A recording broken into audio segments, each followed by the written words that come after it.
The first thing that stands out to me is how embarrassed and disgusted I am that the United States Capitol could be taken over by domestic terrorists while we're in session, transferring power from one president to the other, that a band of people who are terrorists, not patriots, literally occupied the floor of the House, drove the Senate out of its chamber. And the question for the country is, how could that happen 20 years after 9/11? September this year will be the 20th anniversary of the attack on our nation. It is mind-boggling that such an event could occur. Senator Schumer's call for the Sergeant of Arms of the Senate to resign. I echo that. Anyone in charge of defending the Capitol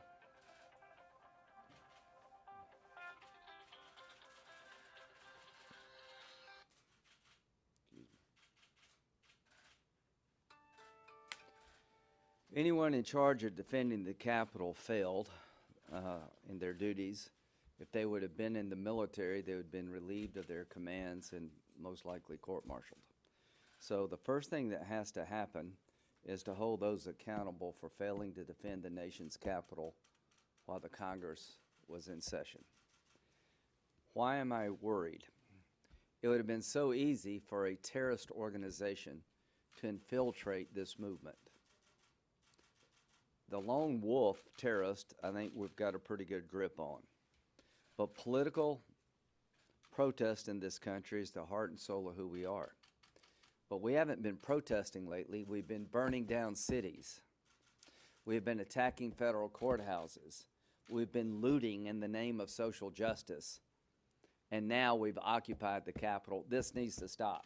To my Democratic colleagues, I share your disgust and embarrassment and determination to make sure that what happened in our Capitol never happens again.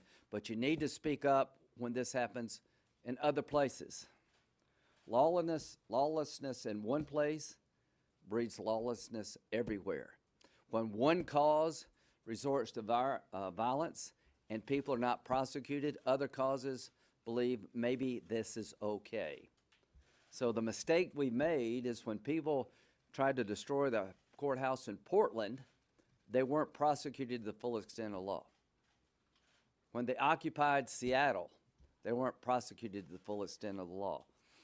When they attacked the acceptance of the nomination by President Trump here in D.C., virtually no one was prosecuted.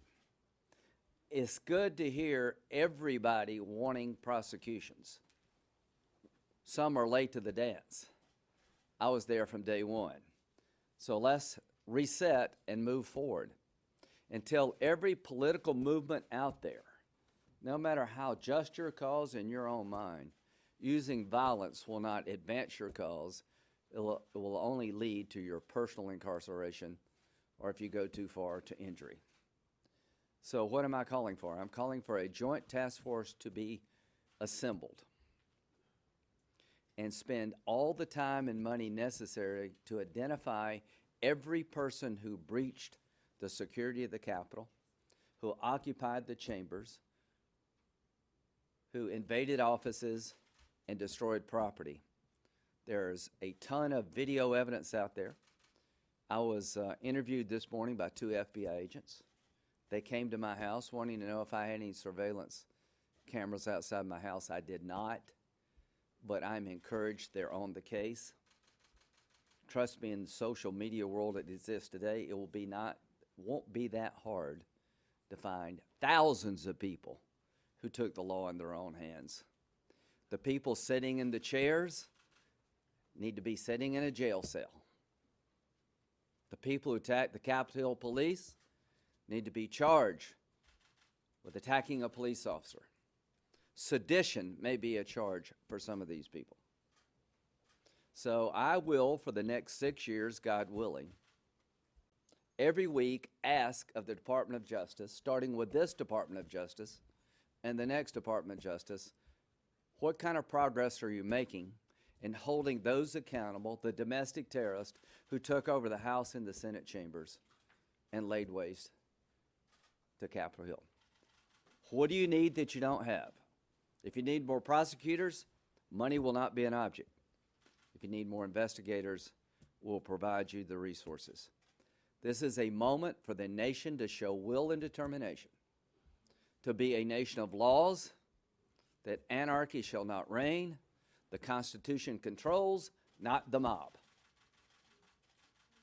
Yesterday, I was proud of Senator McConnell, the Republican leader of the Senate, who stood up and called for a peaceful transfer of power to Vice President Biden and Kamala Harris. Like Senator McConnell, I supported President Trump. I've become close to the president personally. I think his president has been consequential from a conservative point of view. It has been an amazing 4 years in terms of judges, securing the border, a vaccine in record time, deregulating the economy, cutting taxes, historic Mideast peace agreements, the destruction of the caliphate, on and on and on, was tarnished by yesterday. When it comes to accountability, the president needs to understand that his actions were the problem, not the solution. That the rally yesterday was unseemly, it got out of hand, and a good friend of mine, Rudy Giuliani, did not help. I said on the floor of the Senate, I cast my vote accordingly, that Joe Biden is the legitimate president-elect of the United States. Are there irregularities in this election? Yes, I'm sure there are. Have they been overblown? Absolutely. There's been a constant effort by people from the president's legal team to provide misinformation, to distort the facts, to make accusations that cannot be proven. That needs to stop. As to the 25th Amendment being invoked, I do not believe that's appropriate at this point. I'm looking for a peaceful transfer of power. I'm looking for the next 14 days to reset, and we will hand off power in a traditional sense by being a peaceful transfer.